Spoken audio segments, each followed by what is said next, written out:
Here's one I haven't done before, my mom's meatloaf. Now, I'm gonna change it slightly at the end when we put some things on top of it, but this is basically what she would put in to make a meatloaf. And I'm gonna be doing it in the oven, but you could just as easily do this out on the grill, just follow the same temperatures, and really it's about getting to your finished internal temperature, which, you know, back in the day when my mom was making meatloaf, it was just by time. She would throw it in the oven at 350 degrees for about an hour and a half, 2 hours, and she would just kind of know when it was done.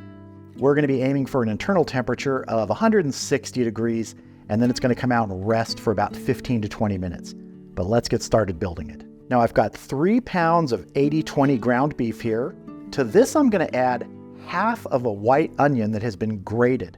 So I just took that half of an onion and got a box grater out, grated it up.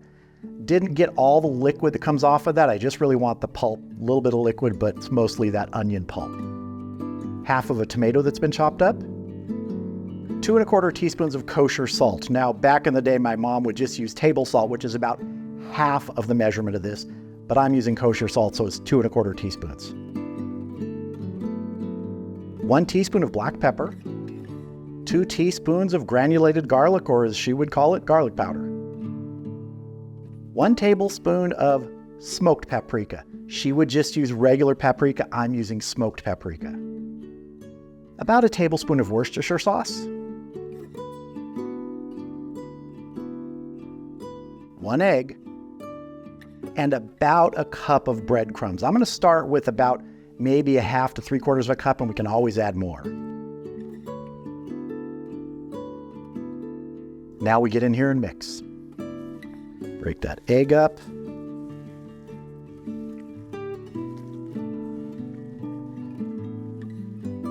Now I remember when my mom would make this, you wouldn't buy a prepackaged thing of ground beef. You'd go to the butcher, you'd get 3 pounds of ground chuck. That's what they called it. All right, that's looking pretty good. We got a few tomato stragglers, but they'll make it in. Let's get it into our meatloaf pan. Modern convenience is that meatloaf pan with a lifter, so you can lift it out, and it's got holes so grease drains away. My mom didn't have this. I want to press this in here. Not with a ton of force, but just so we fill the corners and get sort of an even layer here. It'll settle itself a bit once it starts cooking, but let's get it helped along at the beginning. Now I said I was going to do something different at the end. I'm going to put some things on top. Got some marinated red peppers here, fire roasted red peppers, and some pickled jalapenos. I'm using the pickled jalapenos because they already have some moisture in them, so hopefully they won't dry out as much. All right, this is gonna go into my preheated 350 degree oven, and we'll come back and check it in an hour and a half, see how the temp is doing.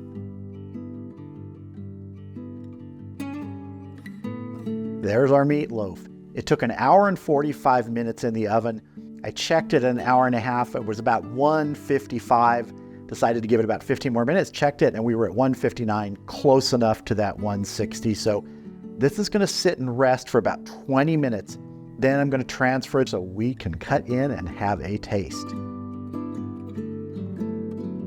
So here's our meatloaf. It's done resting. Now, my mom sometimes would brush ketchup or barbecue sauce on the meatloaf. Not every time.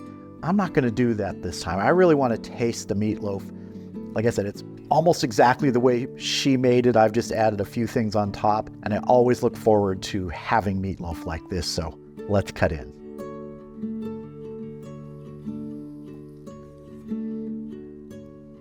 Oh, look at that. That looks so good. Super juicy in there. Oh, look at that. Let's go ahead and cut a slice here.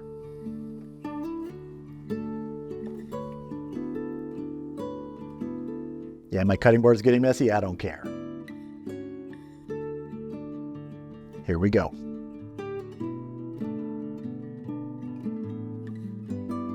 That is the flavor I remember. I think it's something about those onions that are grated. I make meatloaf all the time where I just use chopped onions, but Grating the onions like that really releases so much of the flavor into the meat. You could get a similar effect by pureeing the onions, but grating the onions is how my mom did it, so I wanted to do it the same way. Turned out perfect. And of course, I added my little flair with the jalapenos and the marinated fire roasted peppers on top. Those jalapenos are darn good on there. I don't know that my mom would have loved that. She wasn't really into the super spicy food, but I think it's a good addition to this, and the base is really hers, and I'm just loving it.